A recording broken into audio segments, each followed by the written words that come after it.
As Democrats rightly continue to adopt increasingly aggressive rhetoric about Donald Trump's lack of mental fitness for office, yet another former top Trump advisor admitted during a hilarious Daily Show interview that his ex-boss is, quote, an effing idiot. But before we unpack all that, if you end up liking this video and you want to support the channel, please be sure to hit the like, subscribe, and alert bell before you go. All right, friends, we have several clips to look at in this video. And the question, of course, is about mental competence, something that, is plaguing both President Biden and Donald Trump with respect to polls.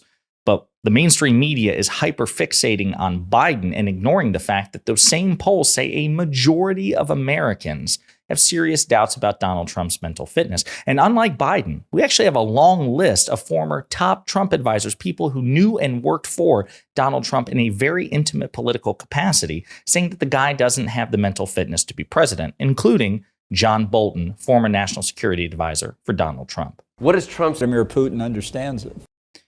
So again, think about that. In 40 seconds, you have a former top Trump advisor, national security advisor, John Bolton, a man who is a lifelong Republican who worked for 3 Republican presidents, loyally served Donald Trump, not a never-Trumper, said that another former top Trump advisor, Secretary of State Rex Tillerson, again, a very high-ranking role, the foremost of the cabinet, was right when he referred to Donald Trump as an effing idiot.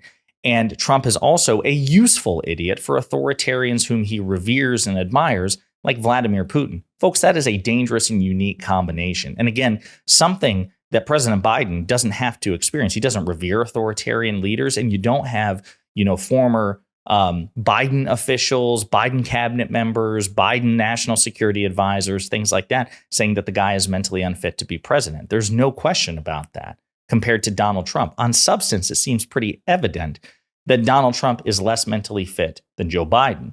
And I would argue that part of the reasons that the polls look the way they do, where, again, a majority of Americans question both, but more Americans question Biden, is because the media fixates on every mistake, gaffe, and stumble of Biden while giving Trump a pass. And Democrats have not been nearly as aggressive on this issue as they should have. More on that in a second. I'll also point out that during a recent speech, Donald Trump appeared to glitch out for like 30 seconds. This is like a Mitch McConnell level glitch where he just stops talking abruptly for 30 seconds for no explicable reason. Nation in the history of the world.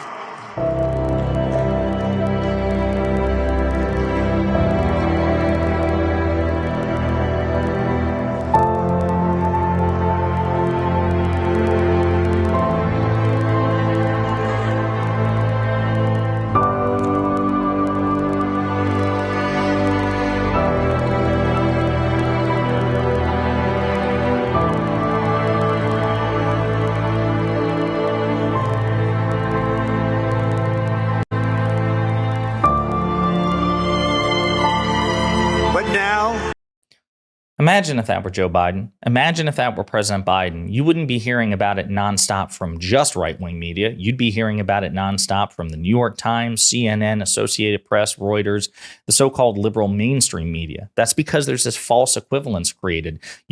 Donald Trump is objectively uniquely criminal. President Biden isn't facing anything like the 88 counts of criminal conduct that Donald Trump is facing. Therefore, in order to avoid the appearance of being in the bag for the Democrats and President Biden, they have to create this false equivalence. Well, Trump is criminal and Biden is crazy. Whereas John Lovett of Pod Save America pointed out that both of the men are old, but it's not a choice between old and crazy. It's a choice between old, Biden, and old and crazy and criminal, Trump. And I'll say this, Democrats are starting to step up. I mean, they have for a while now. I would argue they started late and they should have been coming out the gate swinging, metaphorically speaking. But now you have sitting Democratic Congress people in congressional hearings calling Trump and the Republicans out about Trump's lack of mental fitness. So I want to play some clips from prominent Democrats from a recent congressional hearing. A man who his own Secretary of State said was a moron. Yes, Tillerson said he was a moron. Kelly said he admires, John Kelly, his chief of staff, said he admires autocrats and dictators and has no conception of the rule of law or concern for it or for democracy in our country. Yeah. So again, not just an idiot, not just, in some sort of apparent decline, but also, again, obsessed with authoritarians and everything else. I mean, what a lethal combination. Another Democrat, Jerry Nadler, pointed out Trump's lack of mental fitness for office, Republicans' desperate attempts to not address it, and also Trump's weird fixation with fictional serial killers like Hannibal Lecter. What Republicans won't show you is the mounting evidence that Trump is mentally incompetent to hold the office of the president. The late, great Hannibal Lecter. I can't even begin to understand how Republicans have chosen this man as their champion. It's because it's an authoritarian cult of personality and no longer really a good faith political party to the extent that the modern Republicans were ever that to begin with. Now, listen, I am a movie buff. I'm a pop culture buff. I love a good villain. But if I were a politician, I probably wouldn't be referencing, potential endorsements from Darth Vader or Lord Voldemort or anything like that, right? I mean, you can enjoy a good villain for a good story, but probably not seek to emulate those villains in your political career or seek their approval or whatever the hell Donald Trump thought he would possibly get from Hannibal Lecter. Anthony Scaramucci is a former Trump White House communications director. So he served Donald Trump the way that John Bolton did, but in a different position. Again, not a never Trumper, a devout Trumper at one point, someone who wanted Trump to succeed and worked to affect that end. He uses some really good metaphors here about how Republicans, or just really people who are genuinely, for whatever reason, on the fence about who to vote for in the upcoming election, this is a question, or these are things that they should consider before casting their ballot, according to Anthony Scaramucci. So I think they have to recognize that there's 40 of us, including the former vice president that was on the ballot with Donald Trump, that have explained to the American people the systemic danger that he represents not only to America, but the world. And I would ask these people to think about it. Let's say the 40 of us work for a pharmaceutical company and we told you that the drug was going to kill you, or we work for an automotive company and we say that car is going to crash and kill your family. You've got 40 people that work directly and in touch with Mr. Trump. You can't say that they're never Trumpers and all that other stuff, because we were once Trumpers. Again, great metaphors, great examples from Scaramucci. Yeah, you wouldn't buy a car if 40 executives of the auto manufacturer said, do not buy the car, it's defective. You wouldn't buy a particular drug or take a particular drug if 40 executives from that pharmaceutical company would say that drug is defective, it will kill you. Or again, imagine you, the voter, are effectively the hiring manager, right? You are attempting to hire the next president of the United States. Well, if you are a hiring manager, if you are hiring somebody to fill a role at your job, and you look at their resume and it's weak, and then you contact the references or the previous employer, and a substantial portion of people who work directly with the candidate say, do not hire this person, they were terrible at their job, you shouldn't hire them, then you probably wouldn't hire them. I'd go so far as to say that every MAGA Republican who is going to vote for Donald Trump because they're part of a cult would not hire a candidate. Basically, if the shoe was on the other foot and you were in a hiring position for your company, but otherwise the parameters were the same, you wouldn't hire that person. So a rational person would take the fact that so many of Donald Trump's former advisors are saying some pretty terrible things about him that also happen to be true. You would take that into consideration, especially because they know Donald Trump politically and personally and professionally in a way that the vast majority of Trump supporters simply don't. Now, I want to play a clip here from Congressman Garcia, a Democrat who was also in those hearings with the other Democrats, that I played in previous clips. And he was asked basically, why are you going after Trump so hard? And I think he has a pretty good answer for this. What message were you trying to get across? And do you worry this only helps Trump by then galvanizing his supporters when you see this? No, because let's remember what the hearing was about. The hearing was actually supposed to be about Robert Hur. It was supposed to be about the Republicans trying to somehow claim that President Biden is not fit or too old, or that these transcripts that have been released somehow the Department of Justice is hiding, trying to protect President Biden. Let's be very clear. The transcripts, that report, showed that President Biden, and there was no evidence of him doing anything wrong, that he was actually saying what he needed to say and actually going along with the whole investigation. What I was making the point of is the only person that seems to be tired, sleepy, dozing off, and not fit is Donald Trump. So again, I love that. I love that increasingly aggressive posture from Democrats on this subject. This is something that I will argue that they should have been doing months ago, but better late than never.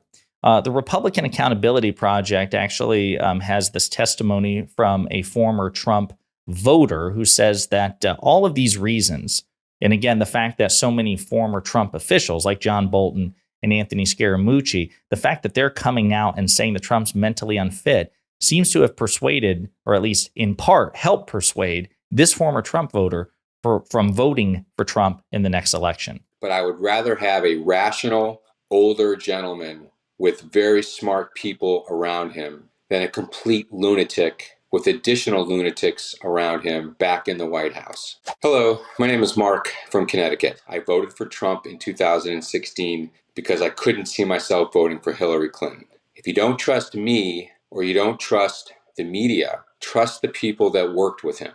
Trust John Bolton, Bill Barr, John Kelly, Rusty Bowers is Speaker of the House in Arizona, lifelong conservative Republican. Brad Raffensperger, the Secretary of State from Georgia, lifelong conservative Republican. These are not bleeding heart liberals. These are Republican conservatives who have either worked with Trump or understand the inner workings and know what a disaster this guy is. That is a rational conclusion to draw. And by the way, as a Democrat, as somebody who will vote for President Biden again in 2024, I would also have infinitely greater reservations about voting for Biden. As a matter of fact, I couldn't see myself voting for Biden if the shoe was on the other foot. If we had, a relatively principled, relatively competent, good faith Republican, and I'm trying to imagine what that would even look like, given that the GOP is so far removed from that, it beggars belief. But if the shoe was on the other foot and I had that, and then I had a Democrat that in theory might bring me closer to the policy outcomes I want, maybe, but also he happens to be a deranged, uncurious, ignorant authoritarian. And the people who worked for him in this capacity previously said, for the love of God, don't vote for him because he's crazy and an idiot and a narcissist and an authoritarian and a useful idiot for foreign autocrats.